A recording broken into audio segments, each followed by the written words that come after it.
um feedback aí e a gente poder retomar. Vocês conseguiram acompanhar o raciocínio da sessão anterior? Está tranquilo? Podemos dar prosseguimento? Tem alguma dúvida, alguma pergunta, alguma curiosidade com relação à banca? Assim? Ótimo. Certo. Muito bem. Então, veja bem. Só para a gente fechar esse raciocínio com relação à banca, muito comumente, como é um momento importante para a vida da gente, de encerramento de curso, a gente convida os pais da gente, às vezes convida namorado, convida amigos, e é importante é muito importante que essas pessoas vão para dar esse apoio, para poder celebrar com a gente, mas é importante que a gente compreenda que a banca de defesa não é a colação de grau, né? A colação de grau é o momento de festejo, é o momento de comemoração, é o momento de celebração de final de percurso. Então, ali só tem elogios, ali só tem... Maria Alice disse nada, ela não vai convidar ninguém. Então, faz parte, Maria Alice. Às vezes tem pessoas que realmente não querem, mas é importante que vocês entendam o seguinte. Toda banca é um evento público, certo? Então, se vocês não convidarem, mas se a pessoa se sentir convidada, souber e quiser ir, você não tem como impedir, porque se trata de um espaço público, de um evento público. Então, o Felipe já está dizendo que vai na sua aí, independentemente se você convidar ou não, se ele ficar sabendo. E é isso mesmo, é um evento público. Por que eu estou colocando essas questões com relação à banca para vocês? Para justamente vocês entenderem que não é um bicho de sete cabeças, e não é algo sobre o qual vocês têm que ter vergonha, que ter cerimônia. Agora, é importante que as pessoas que vão assistir tenham essa compreensão da banca, para não ficar achando que, eita, meu Deus, o coitado foi massacrado, a coitada foi massacrada, aquele pessoal da banca não tem coração, eita, povo que não tem coração. E, na verdade, não se trata disso, né? É importante que vocês entendam que as análises são feitas com relação ao trabalho e não com relação à pessoa. É importante a gente desvincular a pessoa da produção, certo? Todas as críticas, todas as análises, por mais duras que elas sejam, elas são direcionadas à sua produção. Agora, obviamente que nós temos uma relação sentimental com as nossas crias. Criticar a nossa produção nos afeta, né? E aí tem essas questões, mas não levemos nada de banca para o lado pessoal. E tenhamos maturidade para entendermos que as análises ali, com raras exceções, são análises que procuram contribuir para um trabalho melhor, tornar um trabalho melhor. É claro que você tem as exceções, né? É claro que você tem professor que não lê o trabalho, está falando de uma coisa que você não fez ali, que aproveita, deixa para falar por último, para a partir do que os colegas colocarem, ele ficar dizendo que concorda com o que foi colocado e viajar na maionese, né? Então, tem de tudo. A banca não é um espaço sagrado que livre de pecados. A banca é um espaço humano que dispõe ali de todas as virtudes e de todos os defeitos dos humanos, né? Você tem professor de todos os tipos, você tem examinador de todos os tipos. E é comum que isso aconteça, né? Não é muito distante da gente. Mas é importante que você tenha essa maturidade para entender e, inclusive, para depois das análises acerca do seu trabalho, poder tomar a palavra que o seu orientador vai lhe dar e responder uma das observações. Agradecer as contribuições, discordar daquilo que você acha que não é daquele jeito, que no seu trabalho não fez aquilo, e é normal que as coisas aconteçam nessa direção. Então, alerte a mamãe, papai, ao namorado, que caso você tenha algum momento de conflito lá na sua defesa, não é porque você fez um péssimo trabalho. Aquilo faz parte do espírito acadêmico. Aquilo faz parte da vida acadêmica. Não precisa que eles tenham dó de você, ou eita, eu achava que fulano era essas coisas, mas na banca, rapaz, botaram para massacrar com coitado. Não é bem por aí, tá? Essas observações eu acho que são importantes para vocês nem terem esse tipo de compreensão quando assistirem à banca de colegas e nem os colegas tiverem quando assistirem à banca de vocês. Tranquilo? Prossigamos. Pois bem, os slides que eu vou apresentar, eles servem tanto para a apresentação final de trabalhos, como também quando você submete o trabalho a um evento. Então, quando você submete o trabalho a um evento na modalidade comunicação oral, você pode usar a mesma estrutura dos slides que eu apresentarei agora. Se for no formato de banner, não. Aí é uma outra configuração, né?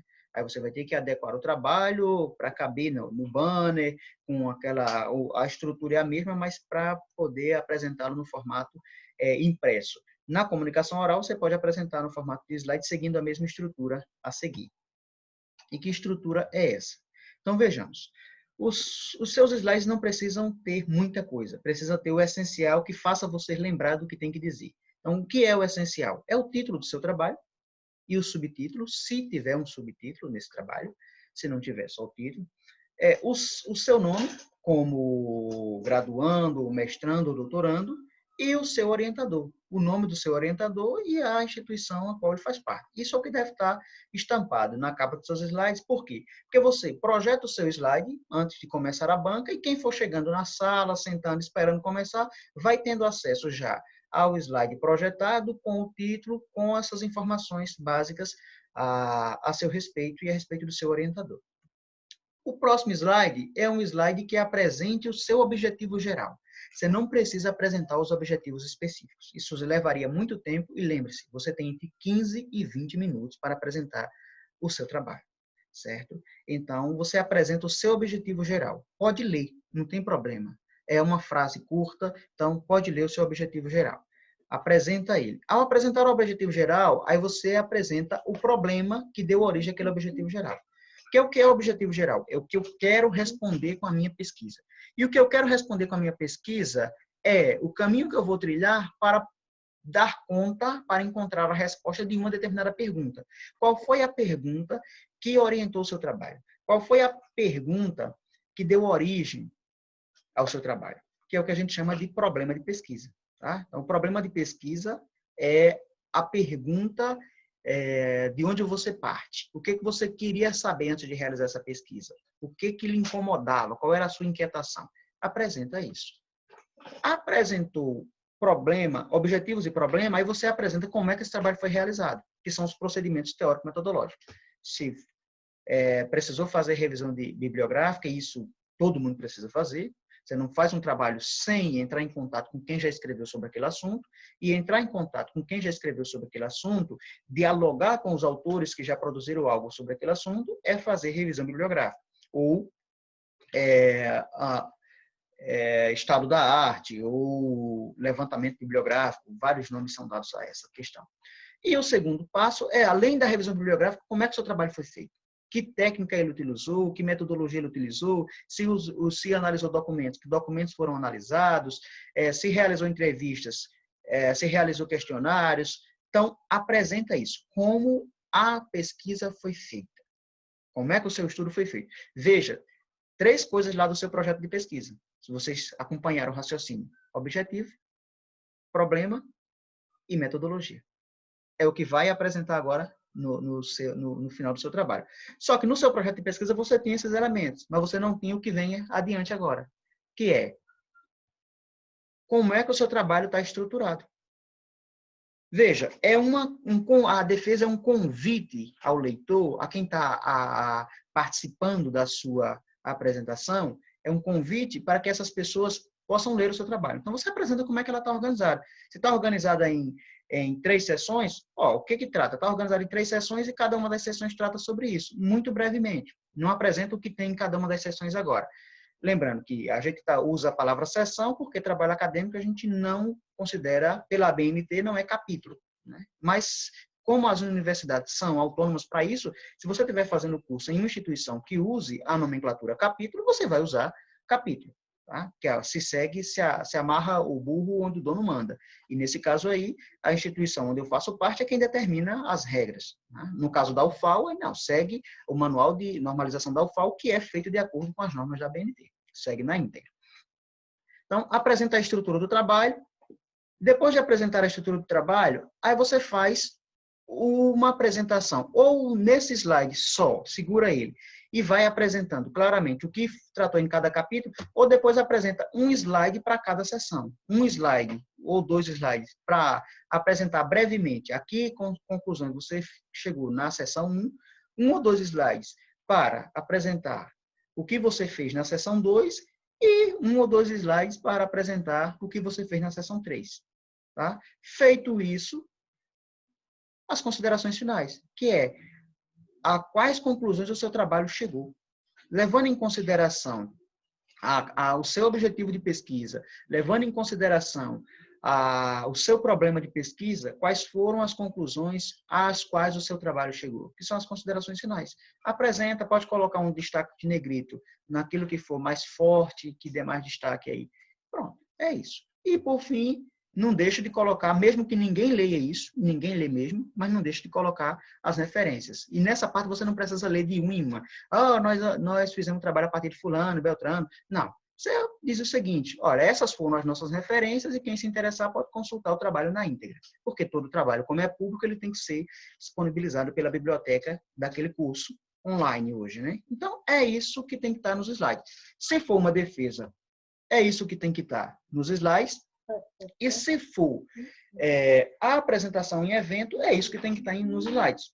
A única diferença é que numa banca de defesa, os slides eles irão comportar o trabalho na íntegra e, geralmente, no evento você vai apresentar uma parte, um capítulo daquele trabalho que você escreveu como um artigo, transformou em um artigo e vai apresentá-lo naquele evento. Então, a diferença é essa. Mas a estrutura de apresentar como comunicação oral no evento também é isso. O título do seu texto, o objetivo do seu texto, o problema do seu texto, como é que ele foi construído em termos metodológicos, quais resultados, como é que ele está estruturado, introdução, o que tem no desenvolvimento, o que tem nas considerações finais e a quais resultados você chegou. Pronto. Não tem segredo. Tá? É essa estrutura de slides. Não queira enfeitar muito, não queira encher os slides com um texto que você está aperreado com o tempo e fica dizendo, passe, bora, passe. Não, isso aí não, passe, isso aí já foi. Se você não vai tratar, não coloque. Coloca os slides em um tamanho de letra que quem está a uma distância de 5, 6 metros, 8 metros, 10 metros, consiga ler com tranquilidade. Tá? Dê preferência a colocar o tópico, que você, ao olhar para o tópico, possa lembrar do que tem que tratar, do que colocar o texto como um todo para você ler. Porque se você coloca o texto todo e você lê, depois que você leu, não dá mais tempo para você falar. E, às vezes, você lê e vai falar a mesma coisa que vai falar repetindo a mesma coisa que leu. Então, para evitar isso, você coloca o tópico e aborda. Coloca e fala o tópico para lembrar do que você tem que falar ali. Se quiser usar imagens para ilustrar, não tem problema algum. Agora, precisa adequá-las ao tamanho e ao conteúdo do que você vai falar, e é nisso que consiste apresentar o trabalho, seja numa banca de defesa, seja em um evento acadêmico. Então, Elivelton pergunta o seguinte, existe um número mínimo de laudas, páginas? Eu creio que você esteja se referindo, Elivelton, ao trabalho final e não aos slides, né? É isso? Porque com relação aos slides não existe uma quantidade mínima. Tá? Você que tem um tempo mínimo. Se for um evento, você vai ter 10 minutos para apresentar. Geralmente 10, máximo 15. Se for uma banca, de 15 a 20. Agora, em termos de TCC, de tese, dissertação, não tem quantidade mínima de páginas no geral. Tem estabelecido por curso, que é o seguinte. No caso do curso de pedagogia, aí eu sei lhe responder do curso de pedagogia da Educampus do Sertão. Os outros cursos eu não sei. Mas cada curso tem no site um espaço destinado a orientações com relação a TCC, uma resolução com relação a TCC. E nessa resolução é que constam as orientações acerca do que deve ter no trabalho, de quais as regras. Na pedagogia, por exemplo, tem que ter pelo menos 50 laudas. Isso incluindo elementos pré- e pós-textuais, tá? Então, isso quer dizer que, quando você vem colocar os elementos pré-textuais, você pega quase aí 12, 13, 15 páginas, em média disso, quando vem colocar da capa até o sumário, dá em média de 13 a 15 páginas.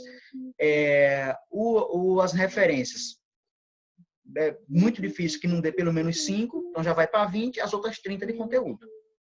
Isso no caso da pedagogia. No caso dos outros cursos, eu não sei. Não sei se será essa a sua dúvida específica da quantidade de páginas com relação ao trabalho. Se for com relação ao artigo, aí cada evento tem uma quantidade específica. Quando você vai mandar para um evento, aí ele vai dizendo, o artigo tem que ter entre 10 e 15, entre 15 e 20 páginas. Isso considerando do título até as referências, né? Se for para revista, aí isso muda. Geralmente o mínimo é 15, o máximo é 25. Então, essas regras não são universais. Elas são adequadas a cada instituição, a cada tipo de evento, certo? Alguém tem mais alguma pergunta, alguma dúvida?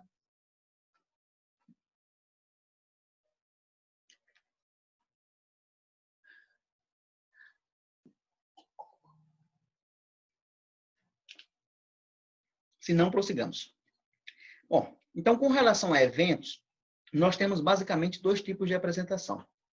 A comunicação oral, que se dá através dos slides, que segue a mesma estrutura que eu apresentei anteriormente, e a apresentação em banner, que você imprime aquele conteúdo em uma lona, né, ou confecciona o banner de forma artesanal, se o evento der possibilidade para isso, e aí fica na frente tem um horário, na programação do evento sai o horário específico em que o seu trabalho vai ser apresentado, e você tem que ficar na frente do seu banner, naquele horário específico, vamos imaginar, das 14 às 16 horas, recepcionando as pessoas como se fosse no estilo de feira de ciências, de feira de cultura. Você fica nos estandes, fica ali na frente do seu banner, recepcionando a pessoa, apresentando para ela o trabalho, caso ela queira. Às vezes a pessoa quer só dar uma olhada e tal. E é importante que você, no caso de apresentação de banner, mantenha o seguinte: você não é obrigado a apresentar o banner para todo mundo que olhar para ele. Às vezes a pessoa olha o título, lê o resumo e vê se interessa. Se ela se interessar, ela vai lhe perguntar. Se ela não interessar, ela sai. E aí, se você tiver que começar uma nova apresentação para cada pessoa que chegue, você vai passar as 2 horas e não vai dar conta, não vai dar conta de apresentar para todo mundo que deveria apresentar, e vai ser chato, porque às vezes você começa a apresentar para uma pessoa e ela vai ser obrigada a ouvir e nem queria. Então, o ideal é que você espere a pessoa chegar, recepcione, vou lá, boa tarde, seja bem-vindo ao nosso trabalho. Olha, se você quer que eu apresente para você, ou se tiver alguma dúvida, pode perguntar. Estou à disposição para esclarecer, para apresentá-lo. E aí você recepciona a pessoa. O seu trabalho no banner é esse, é de recepcionar a pessoa. Se a pessoa começar a fazer perguntas sobre o trabalho, puxa, aí sim, você entra. Mas não é aquela apresentação repetida, decorada para todo membro que for chegando, né? A sua questão é recepcionar a pessoa, apresentar ela um cartão de visita, se quer ou não que você apresente o trabalho, que comente e tal, e ela fica à vontade para dizer que sim ou não. Não, muitas vezes as pessoas dizem, não, tranquilo, parabéns, eu estou só, vou lendo aqui, qualquer coisa eu pergunto, aí ela lê, aí surge uma dúvida, ela pergunta e tal, mas ela não quer que você apresente, tá? É importante ter isso claro. Podemos prosseguir? Uhum.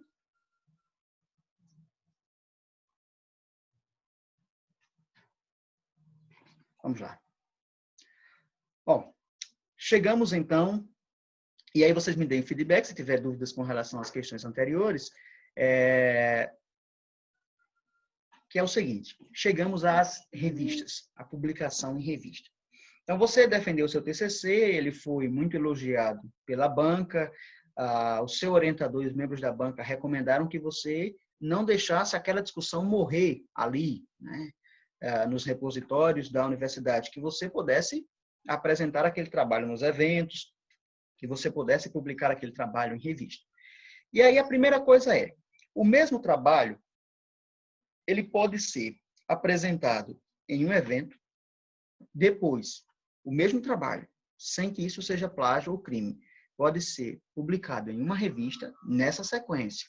Primeiro, a apresentação no evento, depois publicado em uma revista e, por fim, publicado como capítulo do livro. Se você seguir essa ordem, o mesmo trabalho pode ser publicado 3 vezes. Se você pegar o trabalho e inicialmente já publicar ele como capítulo de livro, você não pode mais publicar esse trabalho numa revista, porque ele já foi inicialmente publicado num livro, e não pode mais apresentá-lo no evento, porque ele não é mais um trabalho original, certo? Então é importante ter essa clareza. Se quiser aproveitar ao máximo possível o trabalho, precisa seguir essa ordem: evento, revista, livro por último.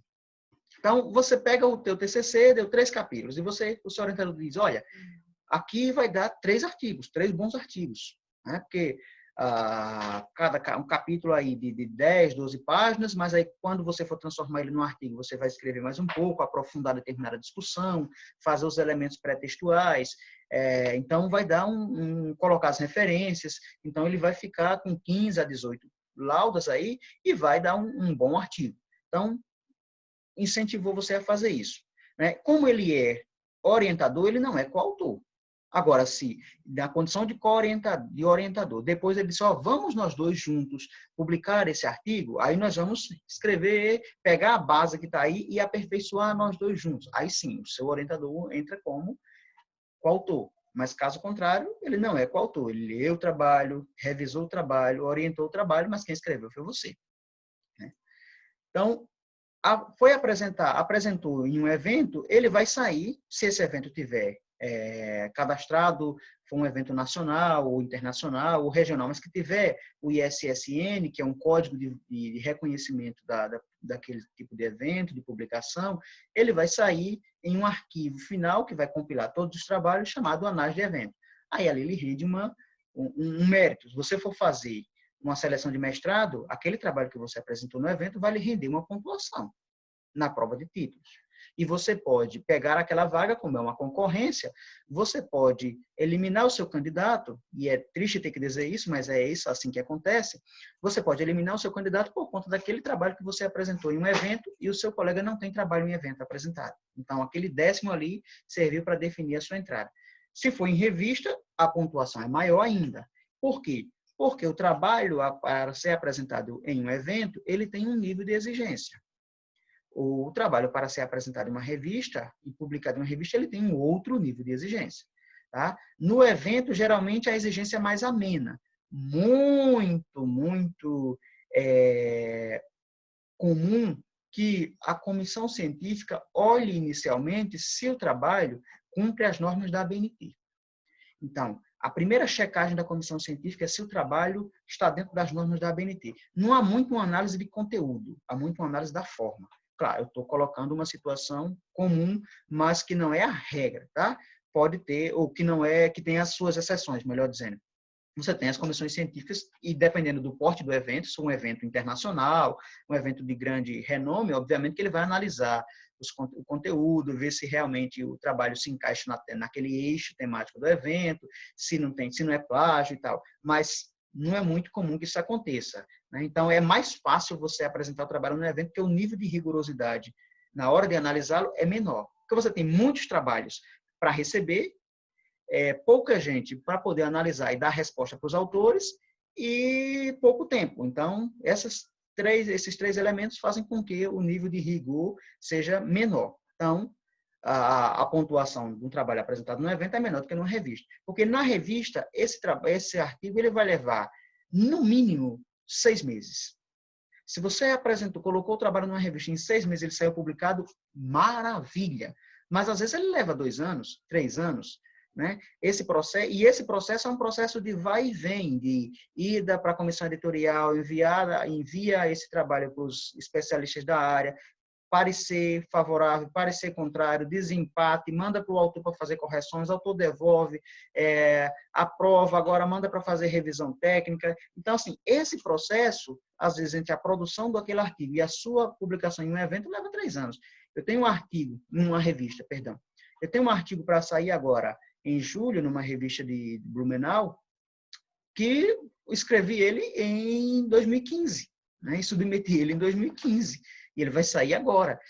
Eu tive que atualizar na última devolutiva que a revista deu uma série de dados que era do IDEB. Eu tinha trabalhado com o IDEB de 2015, tive que trabalhar com o IDEB de 2017 e já tenho o IDEB de 2019, né? Então, esse processo ele é bem mais rigoroso, bem mais exigente. Isso não quer dizer que não tenha falhas, que não tenham péssimos artigos publicados. Tem. Mas quanto melhor for a revista, mais rigoroso é o processo. E o que isso quer dizer? Não tem diferença entre publicar entre uma revista e outra? Tem muita diferença. As revistas, elas têm uma classificação pela CAPES, né? Essa classificação, ela envolve... Essa classificação agora ela é recente, ela é agora de 2019, até então ela só ia de A1, A2, de B1 a B5 e C. Agora, recentemente, eles fizeram uma reformulação no ano passado e a classificação nova é essa que vai de A1 a B4. E vocês podem observar que, a depender do conceito que a revista tenha, a pontuação que ela recebe é diferente, tá? Então, uma revista classificada pela a gente chama isso de qualis. Qualis é o processo de avaliação e o conceito que a CAPES dá às revistas, e elas passam a dispor, no período de 4 anos, elas passam a contar com aquela nota, né, para as áreas que ela publica. Então, uma revista classificada como A1, ela vale 100 pontos. Ao passo que uma revista classificada como A2, ela só pontua 85. E uma revista classificada como B4, ela pontua 10. E essa pontuação, ela é importante para vocês que são estudantes da graduação, não tem essa menor importância. Mas para eu, que até recentemente era estudante de doutorado, isso tem a maior importância para o curso que eu faço.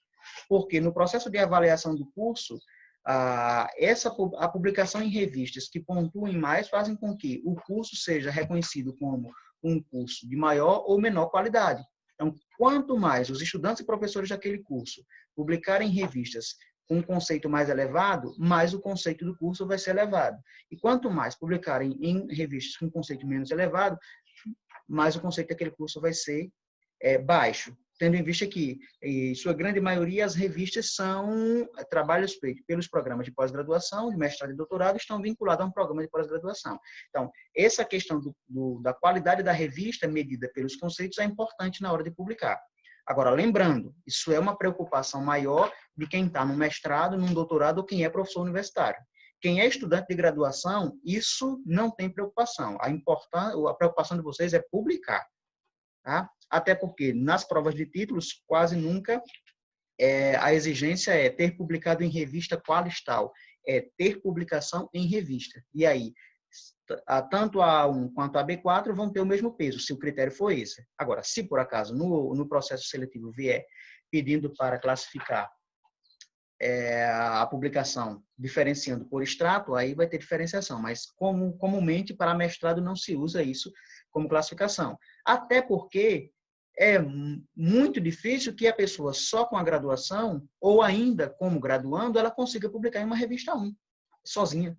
Porque a grande parte das revistas, quanto mais qualidade ela tem, mais elas exigem como porta de entrada que você seja doutor.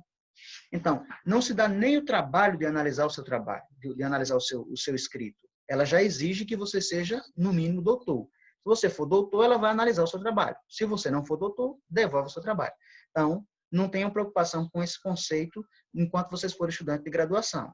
Tenham preocupação em escrever um bom texto, tem um bom material, em publicar isso em uma revista. E tem várias revistas para graduandos, né? Aí vocês vão procurar especificamente revistas que aceitem graduados ou graduandos. Porque não adianta vocês estarem mandando para uma revista que exige como critério o doutor, que vocês vão estar perdendo tempo. Elas, por melhor que seja o seu trabalho, elas não vão aceitar. No mínimo, elas aceitam se um dos autores for doutor. Aí você vai ter que fazer junto com o seu orientador, porque ele é doutor, e aí a revista aceitaria neste caso. Então, essa classificação, ela tem a ver com o rigor que é exigido na hora de avaliar. Por quê? Porque ao receber o material, a revista ela vai passar por um conjunto de processos. Tá? Então, a primeira etapa, alguém está perguntando aqui, vamos ver. Tem alguma revista para nos recomendar? Tenho. Eu posso não lembrar agora, mas depois eu posso listar no Moodle revistas que aceitem trabalhos de graduandos, que aí são revistas específicas para pessoas que ainda estão cursando ou que terminaram apenas a faculdade, não têm mestrado nem doutorado. E é importante saber dessas revistas para poder enviar para elas. Eu tenho sim, cara. Não vou lembrar de qual agora, mas eu posso listar elas na plataforma depois para que vocês possam acessar caso tenham interesse. Certo? Então, o artigo, até ele chegar na etapa final, que é o que nos interessa aqui, a publicação, ele passa por um ritual rígido, que vai da submissão, avaliação, pareceres, ajustes e edição. Tá? Esse processo, ele envolve o autor, envolve a editoria, que é a pessoa, o conjunto de pessoas que são responsáveis pelaquela revista, ou permanentemente, ou por um período, e aí depende muito de revista. Tem revista que tem um editor permanente, tem revista que reveza, a cada 6 meses, um editor a cada ano, a cada 2 anos, uma pessoa assume a responsabilidade de ficar à frente da revista. Mas o primeiro passo é a submissão, que isso cabe ao autor. Então, para submeter um artigo, o autor tem que acessar o site da revista. Quase todas elas hoje são online, com fluxo com acesso gratuito, tudo digitalizado. Então, você acessa o site da revista, faz um cadastro, cria login e senha, e aí você está apto a submeter aquele material. Tá? Submeter o material, a comissão editorial vai pegar e checar se ela cumpre os requisitos básicos da revista. Eu mostro isso daqui a pouco no próprio site da revista. Eu vou só fazer uma abordagem geral para a gente poder ver no passo a passo nos próprios sites. A comissão editorial ela vai fazer uma checagem. Então, essa checagem ela é uma checagem mais de forma do que de conteúdo. Em que consiste isso? A comissão editorial ela não vai analisar os elementos teóricos do seu trabalho, se você discute com propriedade aquele autor, se você se apropriou bem ou não daquela ideia, se você explica bem aquilo. Não, ela vai analisar se você cumpriu os elementos técnicos. Quais são os elementos técnicos? A revista pede que o artigo tenha no mínimo 15 e no máximo 25 laudos. Então, se você enviar um artigo com 26, a comissão editorial pode cortá-lo porque descumpriu um requisito técnico, passou uma lauda. Ela pede que o tipo de fonte seja aquele, e você mandou com outro. Então, descumpriu esse elemento. Ela pede que se não siga as regras da ABNT, nas referências, por exemplo, que se siga as regras da Associação Americana de Psicologia, da APA. Se você colocar na ABNT, se tiver boa vontade, o editor vai devolver e pedir para você submeter novamente. Senão, ele vai rejeitar só por isso. Mas fez essa checagem inicial e tudo esteve estando ali nos conformes, o que é que o editor vai fazer? Vai enviar o seu artigo sem nome, só com os dados e com um código, para identificar, cada artigo recebe um código, vai enviar ele sem qualquer informação a seu respeito, inclusive toda revista coloca isso como critério. Se você colocar no nota de rodapé, ao salvar o documento, qualquer informação que possa descobrir que você é você, o seu artigo é desclassificado, porque a avaliação ela tem que ser por mérito e não por nome. Então, neste caso, o editor faz todo esse trabalho de checagem, se você cumpriu essas exigências, e, de acordo com o tema do seu trabalho, com o resumo, ele identifica ali quais são os avaliadores cadastrados naquela revista que teriam condições de dar um parecer técnico para aquele texto. E aí ele envia para os editores, envia para duas pessoas. Aquelas duas pessoas têm um prazo para devolverem, ler, analisar e dar uma avaliação positiva ou negativa acerca daquele trabalho. Tá? Elas podem devolver pedindo correções, elas podem devolver sugerindo correções, mas isso fica a critério do autor, só em termos de melhorar o texto. Elas podem condicionar que o trabalho só seja aprovado se o autor apresentar uma segunda versão com as correções exigidas. Então, tem vários elementos. Ou ela pode simplesmente reprovar o trabalho.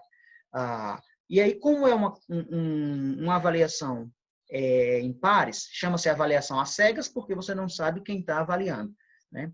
Então, como é em par, se os dois aprovarem o trabalho, vai ser agora, vai vir para a editoria que vai definir em qual momento ele vai ser publicado. Se os dois reprovarem, o trabalho vai ser devolvido para o autor, comunicando-se que o trabalho dele foi reprovado. Se um aprovar e o outro não, o trabalho vai ser enviado para uma terceira pessoa para desempatar. Então, esse processo leva tempo. E além de levar o tempo normal, você ainda tem avaliadores que pegam o trabalho e esquecem. Simplesmente esquecem, não devolvem, a editoria cobra, não devolve, você tem que mandar para um outro avaliador, às vezes, e você tem, às vezes, uma revista com poucos avaliadores, ou então, se for uma revista muito disputada, os avaliadores estão com muitos trabalhos para avaliar e você vai para a fila de espera, então esse processo é bem demorado, mas, em compensação, bem rígido. Quando o avaliador devolve o seu trabalho, ele manda um parecer, ou escrito, ou só com algumas anotações já no próprio corpo do trabalho, indicando sugestões. Esse parecer, você pode acatá-lo ou não.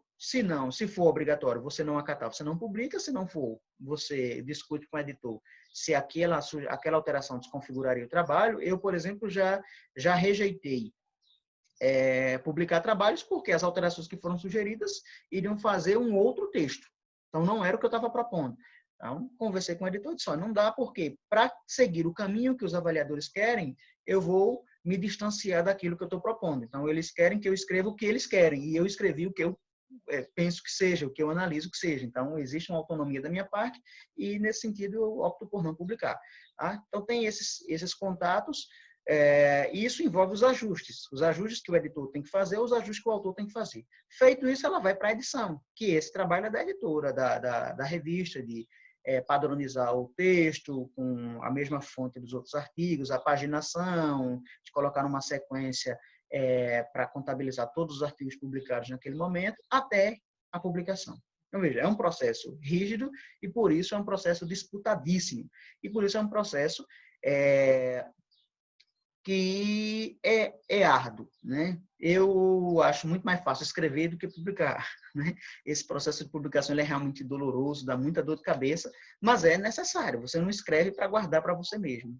Então, eu estou com 17 artigos publicados, 3, um aprovado, 2 em avaliação, e esses 2 que estão em avaliação, às vezes você passa um ano na revista e não tem resposta, você pede para arquivar, manda para outra, né? Estou com algumas dezenas de outros agora da tese para revisão, para poder enviar, mas esse processo é um processo de dor de cabeça, né? No momento que você chegou, terminou a tese, então mapeei a tese, ali eu vou ter entre 8 e 10 artigos. Bom, agora é reescrever os artigos, pensar, aprofundar os textos, adequar para o formato de artigo e encaminhar para uma revista específica e torcer para que nos próximos 5 anos eu consiga publicar nesse formato, né?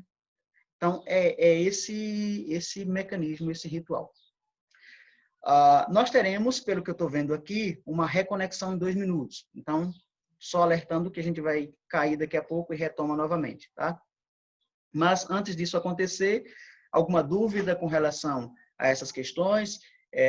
Na volta, eu irei apresentar os sites de algumas revistas por dentro, como é que você faz o cadastro, como é que você acessa, como é que você publica, como você se cadastra como leitor, e é importante que vocês se cadastrem como leitores. É uma revista, por exemplo, específica do curso de História, que está sempre publicando bons artigos sobre o curso de História. Você pode se inscrever como leitor, para sempre que ela publica uma nova edição, você recebe uma mensagem no seu e-mail para consultar e ver se tem algum texto que lhe agrada, da área de educação, de letras. Então, é importante vocês estarem fazendo isso. No retorno, eu apresento como fazer esse processo de cadastro, seja como autor, como editor, como avaliador.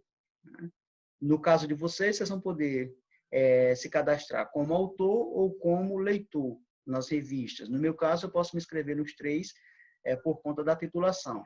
Eu sou avaliador de algumas revistas também, mas tenho evitado me cadastrar em muitas como avaliador, porque também é mais uma dor de cabeça, é mais trabalho para você dar conta no dia a dia, tem que fazer um trabalho sério. Então, antes da reconexão, alguém tem alguma dúvida? Alguma pergunta?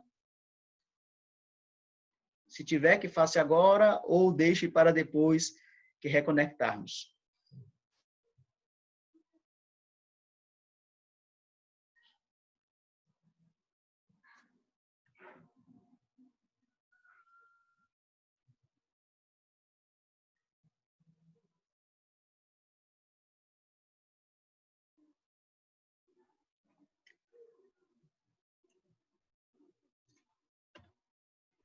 Bom, se não tem dúvidas, então após a reconexão a gente começa com